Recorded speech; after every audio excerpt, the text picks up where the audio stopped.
Baiklah, Assalamualaikum warahmatullahi wabarakatuh. Hari ini kumpulan kami iaitu saya, Faris dan dua orang lagi ahli kumpulan saya iaitu Fakhruddin dan Aiman akan menerangkan mengenai kualiti guru dalam mencapai aspirasi pendidikan Malaysia dan murid, iaitu dalam tugasan GPPP 1092 Pengajian Pengantar Pendidikan. Baiklah. Seterusnya kita pergi kepada isi saya yang terlebih dahulu. Yang pertama iaitu guru bertanggungjawab dan amanah, iaitu ia berdasarkan ciri-ciri sahsiah guru cemerlang. Jadi guru bertanggungjawab dan amanah ini adalah salah satu daripada ciri-ciri tersebut. Jadi apa yang boleh saya kaitkan mengenai guru bertanggungjawab dan amanah ini? Sebelum itu mari saya terangkan dulu mengenai definisi dan ciri-ciri guru yang bertanggungjawab dan amanah. Definisinya adalah seorang guru yang bertanggungjawab dan amanah ini ialah pendidik yang melaksanakan tugas dengan penuh komitmen, jujur dan berintegriti dalam mendidik murid-murid. Seterusnya, menjalankan tanggungjawabnya secara adil dan profesional. Baiklah, ciri-cirinya adalah ikhlas dalam mendidik, menjadi teladan kepada murid, menepati masa dan tugas, berlaku adil kepada semua murid dan tidak menyalahgunakan kuasa sebagai seorang guru. Dia perlu kuasa dia hanya sebagai guru, tidak boleh lebih daripada itu, tidak boleh menyalahgunakan kuasa dia. Okey, baiklah, sebenarnya banyak lagi ciri-ciri lain tapi saya terangkan dulu sikit-sikit. Baiklah, seterusnya kita pergi pula kepada seterusnya saya terangkan mengenai hubung kait dengan 6 aspirasi murid. Jadi, berdasarkan 6 aspirasi murid, saya kaitkan dengan 3 sahaja, iaitu pengetahuan, kemahiran kepimpinan dan etika dan kerohanian. Jadi yang pertama adalah pengetahuan. Jadi seperti mana yang kita tahu, guru yang bertanggungjawab dan amanah akan memastikan murid-murid mereka mendapat ilmu yang berkualiti dan tepat. Jadi maksudnya, seorang guru itu apabila mereka sebelum mengajar di dalam kelas, dia akan membuat persiapan awal dengan apa yang dia akan ajar kepada murid-murid supaya aktiviti pembelajarannya di dalam kelas dapat dijalankan dengan lebih mudah. Jadi murid pun akan cepat untuk mengikuti proses tu dan senang, seronok untuk belajar. Yang kedua adalah kemahiran kepimpinan. Murid juga boleh belajar tentang kepimpinan daripada contoh yang ditunjukkan oleh seorang guru tersebut. Contohnya bila guru yang mengajar di hadapan kelas yang menunjukkan contoh teladan yang baik ataupun cara pengajaran yang baik, secara tidak langsung murid di dalam kelas akan menjadi tertarik dan akan lebih seronok untuk belajar kerana gurunya menunjukkan contoh teladan yang baik. Macam tu. Dan yang ketiga adalah etika dan kerohanian. Guru juga menjadi model dalam membentuk akhlak murid supaya beretika dan berpegang kepada nilai moral yang tinggi. Baiklah, dalam aspirasi ini, guru juga bukan hanya sekadar memberi ilmu berdasarkan siapa yang ada di dalam buku teks. Namun, guru juga boleh menyelitkan hal-hal yang berkaitan dengan akhlak untuk membentuk jati diri seseorang murid itu. Tidak kiralah murid itu sama ada berlainan agama, bangsa dan sebagainya. Namun, semangat nilai moral yang baik perlu diterapkan kepada setiap murid untuk membentuk generasi yang cemerlang. Baiklah, seterusnya pula kita pergi pula kepada hubung kait dengan 5 aspirasi pendidikan negara. Aspirasi pendidikan negara terdapat 5, iaitu akses, kualiti, ikuti, perpaduan dan kecekapan. Namun saya hanya kaitkan dengan 4 sahaja, iaitu akses, kualiti, ikuti dan perpaduan sahaja. Baiklah, kita pergi kepada aspirasi pendidikan negara yang pertama, iaitu akses, iaitu pendidikan berkualiti untuk semua. Jadi, guru yang bertanggungjawab memastikan setiap murid tanpa mengira latar belakang mendapat hak yang sama untuk belajar. Jadi, sebagai seorang guru, kita tiada hak untuk memilih murid siapa yang kita nak ajar dan siapa yang layak untuk mendapat ilmu daripada kita. Sepatutnya kita harus mengajar semua anak murid kita dengan ikhlas, tanpa mengira latar belakang ataupun agama, bangsa dan sebagainya. Kita kena ajar semua. Seterusnya, yang kedua adalah kualiti, iaitu sistem pendidikan bertaraf dunia. Guru yang bertanggungjawab dan amanah sentiasa meningkatkan ilmu dan menggunakan kaedah pengajaran yang berkesan. Selalunya, guru akan menggunakan kaedah pembelajaran dan pengajaran yang pelbagai. Hal ini untuk meningkatkan lagi daya keseronokan pelajar untuk belajar di dalam kelas. Jadi, bila guru menggunakan pelbagai kaedah, pelbagai cara untuk menarik minat pelajar, secara tidak langsung, pelajar akan menjadi lebih seronok untuk belajar dan hal ini boleh meningkatkan sistem pendidikan di negara kita di peringkat antarabangsa. Yang ketiga adalah equity, iaitu kesamarataan peluang pendidikan. Baiklah guru yang amanah berlaku adil dalam memberi perhatian, bimbingan dan peluang kepada murid tanpa pilih kasih. Baiklah, senario bila di dalam kelas, seorang guru harus mengajar dengan penuh dedikasi, dengan penuh keikhlasan kepada semua anak murid dia tanpa memilih kasih. Jadi, bila dalam kelas bila ada murid nak tanya soalan atau apa-apa, sepatutnya guru perlu mendengar dulu jawapan daripada murid tersebut dan sekiranya betul, ucapkan tahniah dan sekiranya salah, jangan marah murid tersebut. Sebaliknya, menyuruh murid tersebut untuk mencuba lagi sehingga mendapat jawapan yang betul. Dan antara sekali, aspirasi pendidikan negara yang keempat adalah perpaduan, iaitu membina masyarakat yang bersatu. Baiklah, guru yang amanah memastikan semua murid dilayan sama rata tanpa prejudis terhadap bangsa, agama atau latar belakang keluarga. Baiklah, apabila kita belajar di negara kita, Malaysia, terdapat pelbagai kaum yang bercampur dalam satu sekolah. Jadi, tidak kiralah kita bangsa Melayu, Cina, India atau sebaliknya, sepatutnya kita perlu bersatu tenaga, berkongsi ilmu sesama kita untuk menjadikan sistem pendidikan negara kita semakin maju. Kemudian, kita pergi pula kepada kesan kepada murid dan sistem pendidikan. Baiklah, meningkatkan kualiti pendidikan negara dan melahirkan generasi yang berakhlak dan berintegriti adalah kesan kepada sistem pendidikan di negara kita. Jadi, bila meningkatkan kualiti negara, apabila seorang guru menjalankan proses pengajaran dan pembelajaran dengan baik, secara jujur, secara amanah, hal ini secara tidak langsung dapat meningkatkan kualiti seorang murid itu apabila berlakunya sistem peperiksaan. Kerana apabila seorang guru itu jujur dan tidak memberikan markah dengan sesuka hati, hal ini akan menyebabkan murid tersebut mendapat apa yang mereka capai berdasarkan usaha mereka sendiri. Dan melahirkan generasi yang berakhlak dan berintegriti ini adalah apabila mereka berjaya pada masa akan datang, mereka akan menjadi pemimpin di negara kita sebab kerana pemimpin yang baik berawal daripada seorang pelajar yang baik. Seterusnya, kita pergi pula kepada kesan kepada murid. Membentuk murid yang berdisiplin dan bertanggungjawab. Hal ini kerana apabila murid itu fokus dalam kelas belajar dengan bersungguh-sungguh, mereka akan terdetik untuk akan wujud rasa nilai harmoni yang baik untuk bertanggungjawab dalam menyelesaikan semua tugas yang diberikan. Mengukuhkan kepercayaan dan hormat terhadap guru. Jadi bila guru menunjukkan teladan yang baik, ini akan memberi kesan juga kepada murid, iaitu murid akan lebih percaya kepada guru tersebut.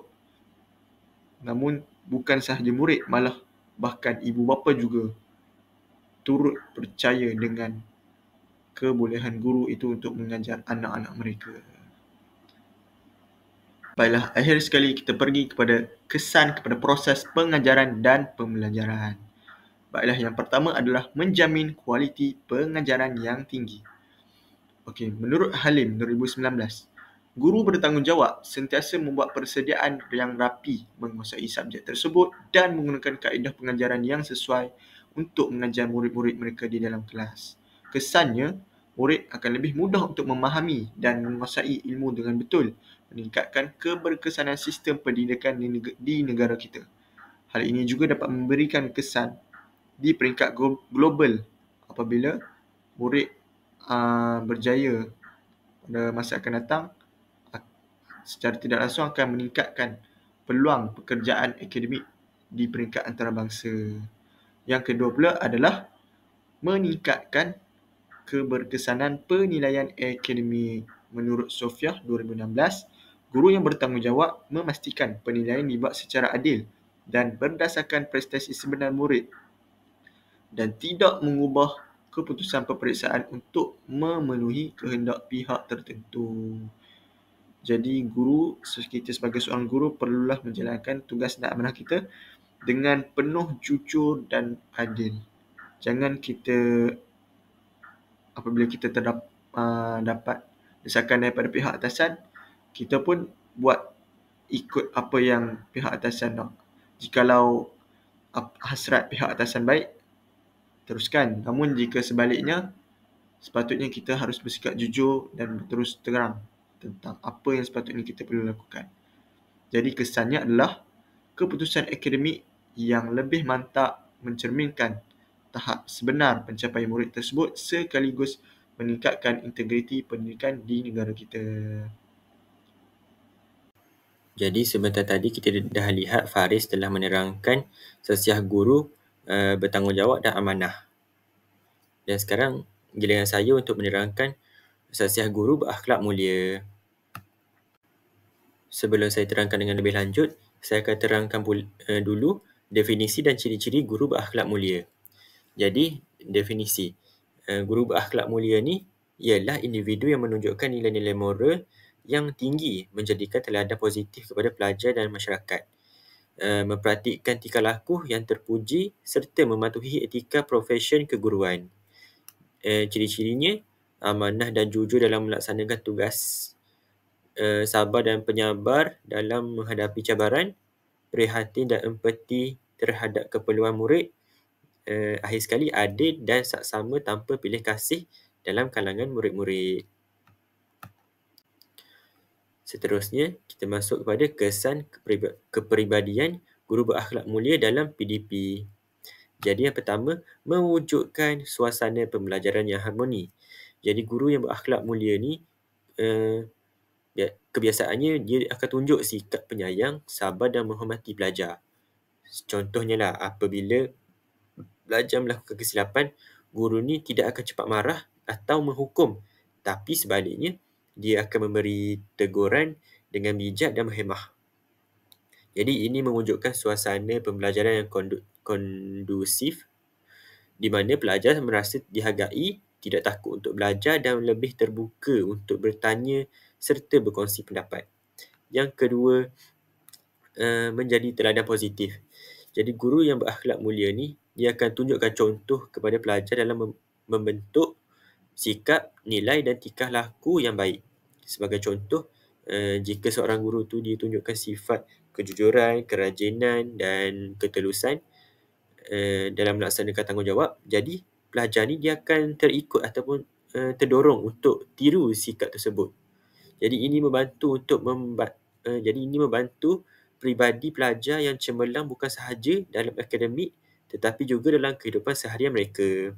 Dan yang ketiga, membangunkan kemahiran sosial dan emosi. Guru yang berakhlak mulia ni mampu menangani konflik dengan bijak dan empati. Contohnya, apabila berlaku salah faham antara pelajar, guru ni dia akan cari cara dan jalan untuk menyelesaikan masalah dengan berbincang secara rasional tanpa menyalahkan mana-mana pihak atau menyalahkan mana-mana pelajar lah. Jadi sikap ini mengajar pelajar untuk berkomunikasi dengan baik, menyelesaikan masalah dengan lebih matang dan menghormati perbezaan pendapat. Seterusnya, hubung kait dengan 5 aspirasi pendidikan negara. Jadi aspirasi pendidikan negara ni ada 5, iaitu akses, kualiti, equity, perpaduan dan kecekapan. Saya dapat kaitkan 3, iaitu akses, perpaduan dan kecekapan. Jadi akses. Guru yang berakhlak mulia ni memainkan peranan penting dalam memastikan setiap pelajar mendapat peluang pendidikan yang adil tanpa mengira latar belakang atau status sosioekonomi. Dengan sikap sabar, penyayang dan empati, guru dapat memberikan sokongan kepada semua pelajar tanpa membezakan mereka berdasarkan tahap kemampuan. Jadi, pendekatan ini membantu mencapai aspirasi akses pendidikan kepada semua kanak-kanak warga negara dan memastikan tiada pelajar yang tercicir.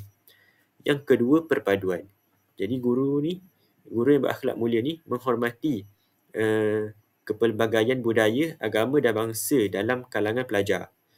Jadi sikap adil dan toleransi pelajar dapat mewujudkan suasana harmoni di dalam kelas. Jadi ini menyokonglah peranan sekolah sebagai platform memupuk perpaduan dalam kalangan generasi muda serta menggalakkan nilai hormat menghormati.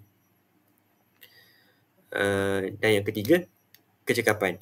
Jadi, guru ni menggunakan sumber yang ada dengan lebih bijak, kreatif dan berhemat untuk memaksimumkan keberkesanan pengajaran.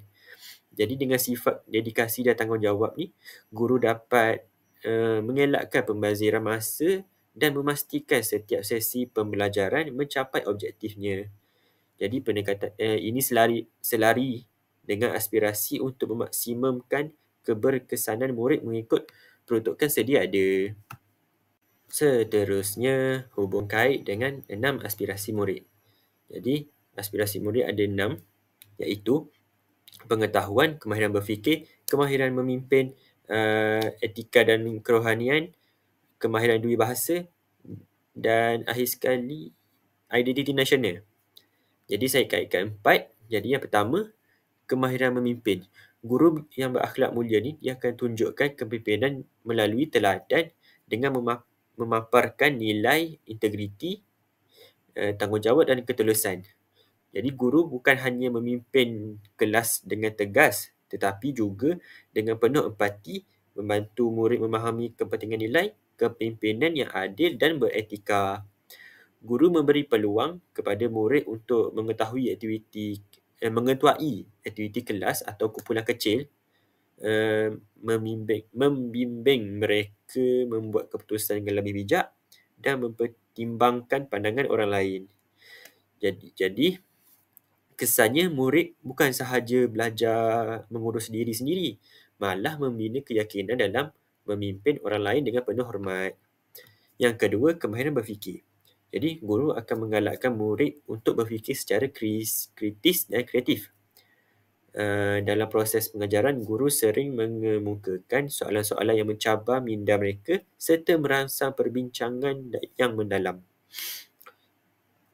Jadi, guru bukan sahaja dia beri jawapan terus, tetapi dia mendorong murid untuk membuat analisis dan mengambil pendekatan penyelesaian masalah secara rasional. Jadi, sikap sabar dan terbuka guru dalam mendengar pandangan murid-murid menggalakkan mereka untuk lebih berani menyoalkan pendapat mereka sendiri. Jadi, dengan cara ini, murid akan meningkatkan daya pemikiran analitis dan membuat keputusan dengan lebih matang. Yang ketiga, kemahiran dua bahasa. Jadi, guru sentiasa peka terhadap murid yang mempunyai latar belakang bahasa yang berbeza, terutamanya dalam penguasaan bahasa Melayu dan bahasa Inggeris. Jadi, guru yang sabar dan memahami cabaran murid akan memberikan sokongan tambahan kepada mereka yang kurang yakin dalam berkomunikasi menggunakan bahasa kedua. Jadi, melalui kaedah pengajaran kreatif seperti permainan bahasa, lakonan, perbincangan, guru ni membantu murid menguasai kedua-dua bahasa dengan lebih yakin. Jadi ini bukan sahaja meningkatkan kemahiran komunikasi murid, tetapi juga memupuk keyakinan mereka untuk menggunakan kedua-dua bahasa dalam kehidupan seharian. Dan yang keempat, identiti nasional. Guru memainkan peranan penting dalam membentuk identiti nasional dalam kalangan murid. Guru menghargai dan menghormati kepelbagaian budaya, kaum dan agama dalam kelas. Jadi, melalui aktiviti seperti sambutan perayaan pelbagai kaum dan perbincangan tentang sejarah negara, guru menanamkan semangat patriotisme dan kesedaran sebagai rakyat Malaysia dalam kalangan murid. Guru juga memastikan tiada diskriminasi dalam kelas yang menjadikan semua murid merasa dihormati dan diterimalah oleh orang lain. Hasilnya, murid dapat memahami erti perpaduan dan mengekalkan nilai cinta terhadap negara serta membina identiti nasional yang kukuh. Dan yang akhir sekali, kesan murid dan sistem pendidikan. Jadi, yang pertama, murid lebih berdisiplin dan bertanggungjawab. Jadi guru yang berakhlak mulia ni menjadi contoh kepada murid dalam aspek disiplin dan tanggungjawab. Jadi ini membantu murid mematuhi peraturan serta membentuk sikap yang lebih bertanggungjawab dalam pembelajaran. Yang kedua, murid lebih empati dan hormat menghormati. Jadi sikap penyayang dan adil guru mengajar mereka untuk menghormati perbezaan dan memahami perasaan orang lain. Ini membina mereka untuk menjadi murid yang lebih empati dan mengukuhkan hubungan positif sesama mereka. Yang ketiga, murid lebih yakin dalam pembelajaran. Jadi galakkan dan sokongan guru yang positif membina keyakinan murid dalam mencuba perkara baru. Jadi ini menjadikan murid lebih berani untuk suarakan pendapat mereka sendiri serta menghadapi cabaran pembelajaran.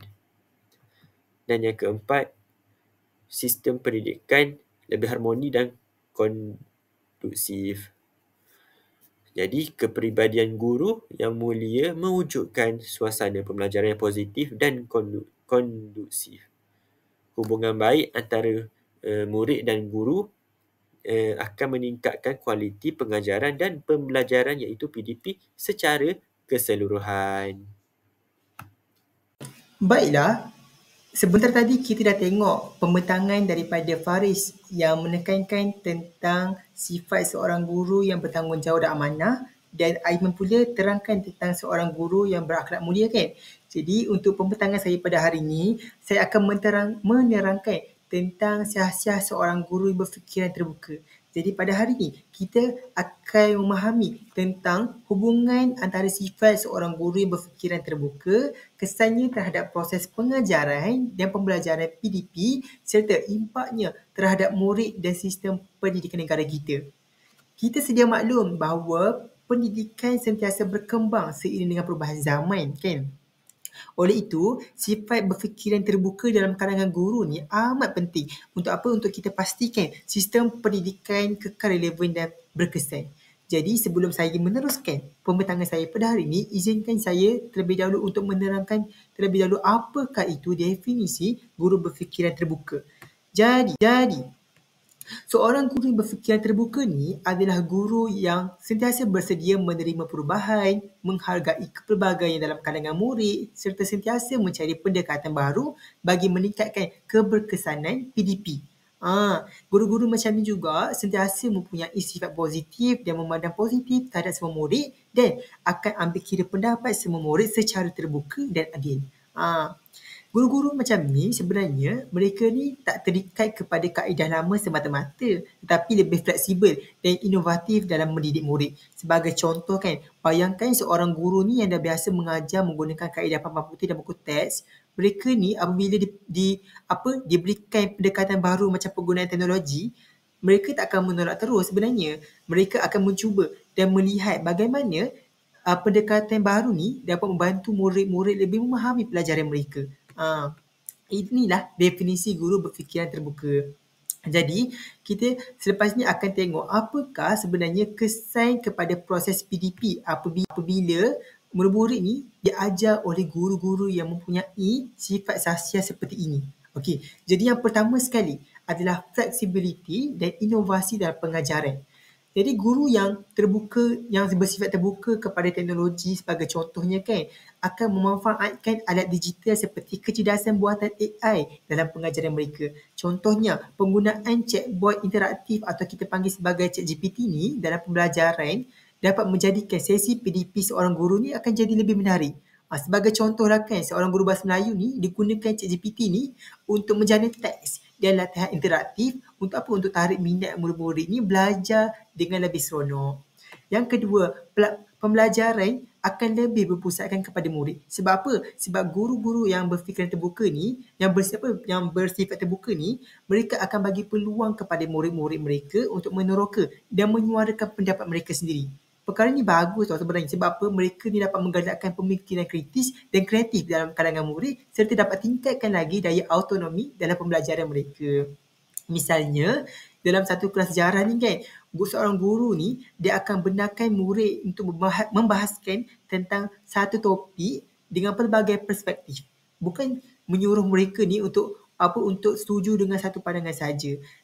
Jadi benda ni bagus sebab apa? Dapat membolehkan murid-murid ni untuk kembangkan lagi kemahiran berhujah dan berfikir secara analitikal. Okey, yang terakhir sekali, kesan kepada proses PDP adalah seorang guru ni dapat menghargai kepelbagaian murid-muridnya.